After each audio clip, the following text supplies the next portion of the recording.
human trafficking, colonization, and neo-colonization have caused immeasurable suffering. It's time to put an end to this cycle of oppression. It's high time for France to leave us alone. Greetings, my people.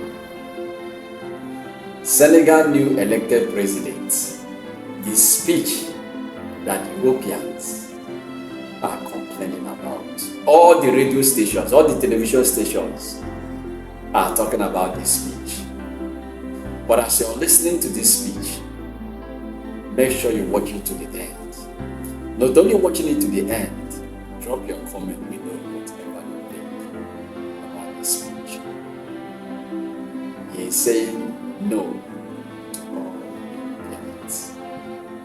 Make you no be like they talk too much. Let's go there. Put an end to this unjust oppression. Centuries of misery, human trafficking, colonization, and neo-colonization have caused immeasurable suffering. It's time to put an end to this cycle of oppression. It's high time for France to leave us alone. It's time for France to take a cue from its European neighbors and learn a valuable lesson in independence.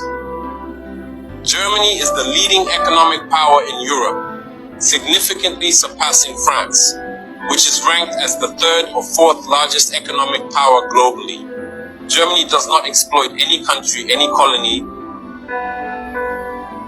I can mention Italy, I can mention Spain, who had colonies before, but who do not exploit anyone, who do not interfere, who do not impose leaders in their former colonies. On what grounds does France believe it can continue to impose leaders on us and make choices on our behalf? This must come to an end. And the emerging Africa, the African youth, the African elites, and the African diaspora all stand united in saying no, it cannot continue any longer. France's hypocrisy is evident and pervasive in daily life. Let's examine the cases of Mali and Chad as prime examples of this hypocrisy. In Chad, where the constitutional process has been interrupted, France applauded and its president visited to officially consecrate the new king's coronation ceremony.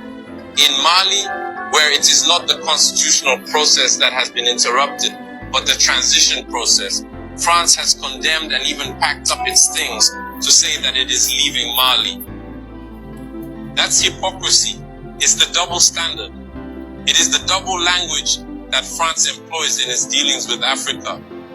During our questioning of Mr. Jean-Yves Le Drian regarding the situation in Ivory Coast and France's decision to allow a third term, he provided a clear explanation. He stated that while he accepted the third term for Ouattara, he refuses it for Belarus. He emphasized that France has condemned the situation in Belarus and has actively encouraged the European Union to do the same. Le Drian explains that in Belarus, millions protested, unlike Ivory Coast, where there were no mass demonstrations on the streets. This is how France deals with African issues. Personally, we expect absolutely nothing from France.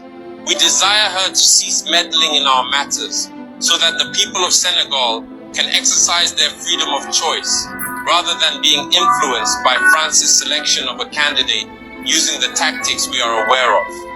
We begin by targeting individuals, adorning them with the Legion of Honor or a similar knightly rank, enlisting them in Masonic lodges, and informing them to prepare themselves as they will be next in line.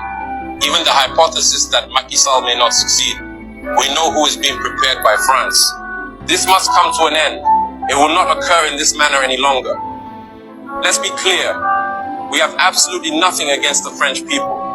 In France, both political and citizen voices are rising to hold and express the same discourse as the one I'm currently presenting to you. For example, the deputies, such as Mrs. Frédérique Dumas, who regularly speaks on the platform of the Assembly, who regularly writes to the Minister of Foreign Affairs, since she is a member of the Foreign Affairs Committee, to raise this unfair behavior of France towards Africa, hold the same speech as us. The same Mr. Jean-Luc Mélenchon, Jean-Paul Lecoq, André Chassaigne, all deputies, hold the same discourse as us, and hundreds of other voices, like other non-profit organizations, are doing remarkable work in the same direction.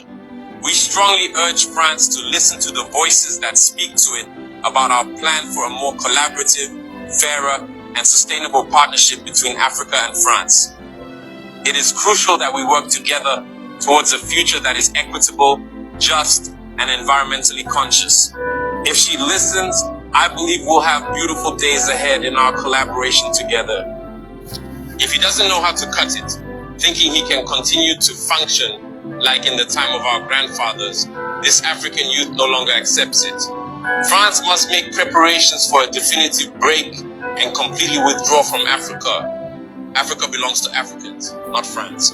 She belongs to no one else, neither China, nor the United States, nor anyone else.